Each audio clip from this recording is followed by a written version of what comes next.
औरत कितनी भोली होती है। वह सुबह उठी और प्रार्थना करके रसोई में आ गई। चाय के लिए चूल्हे पर पानी रखा, फिर बच्चों को जगाया ताकि वे स्कूल के लिए तैयार हो सकें। रसोई में जाकर चाय बनाई और अपने सास ससुर को दे दी। फिर उसने अपने बच्चों के लिए नाश्ता बनाना शुरू किया। बच्चे जब तैयार हुए तो उन्होंने नाश्ता किया और उसने बच्चों का लंच बनाया। इसी बीच बच्चों की वैन आ गई। बच्चों को स्कूल भेजकर टेबल से बर्तन समेटे। इसी बीच पति ऑफिस के लिए तैयार होने लगे तो उनकी ज़रूरी चीज़ें निकाल कर दे दी। जल्दी से किचन में आई और पति के लिए नाश्ता बनाने लगी। एक पराठा और अंडा अभी बना ही था कि छोटी ननंद रसोई में आई। यह कहकर नाश्ता ले गई कि मुझे कॉलेज जाने में देर हो रही है।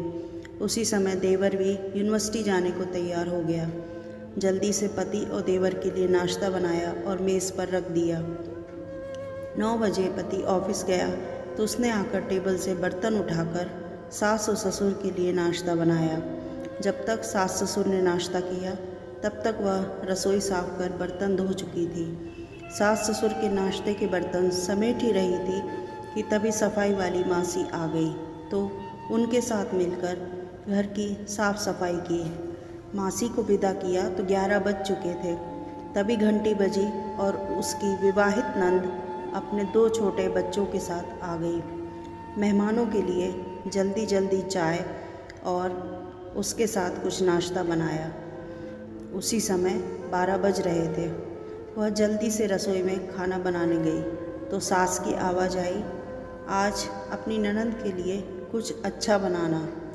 उसने ननंद के लिए स्वादिष्ट खाना बनाया और जल्दी जल्दी रोटी बनाने लगी क्योंकि 1 बजे थे और उसके बच्चे आने वाले थे। बच्चे जब स्कूल से आए तो उन्होंने मुंह हाथ धोए, कपड़े बदले और उसने उन्हें खाना खिलाया। तभी कॉलेज से छोटी नंद भी आ गई और देवर भी वापस आ गया। उसने सबके लिए जल्दी जल्दी रोटी बनाई और सबको परोसकर खिलाया। जब सब खाकर उठे तो 3 बज चुके थे और उसे अचानक भूख लगी। उसने मेज़ पर हॉट पॉट में देखा और एक भी रोटी नहीं बची थी। वह अब बर्तन समेटकर रसोई में जा ही रही थी कि उतने में उसका पति घर में दाखिल हुआ। उसे देखकर पति ने कहा, मुझे बहुत भूख लगी है, जल्दी से खाना निकालो। वह झट से रसोई में गई और अपने पति के लिए रोटियां और कुछ सब्जी बनाने लगी। जब उसने अपने पति के लिए खाना बनाया तब 4 बज चुके थे। उसके पति ने उससे कहा, आओ तुम भी खा लो। उसने आश्चर्य से पति की ओर देखा क्योंकि उसने सुबह से कुछ नहीं खाया था। वह पति के साथ खाना खाने बैठ गई। जब उसने अपने मुंह में रोटी का टुकड़ा रखा तो उसकी आंख से एक आंसू निकला। उसके पति ने पूछा, तुम रो रही हो, क्यों?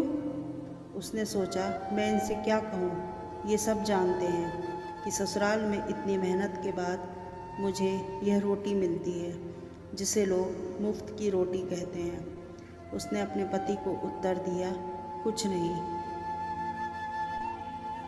उसके पति ने कहा, स्त्री कितनी बेवकूफ़ होती है, किसी कारण के बिना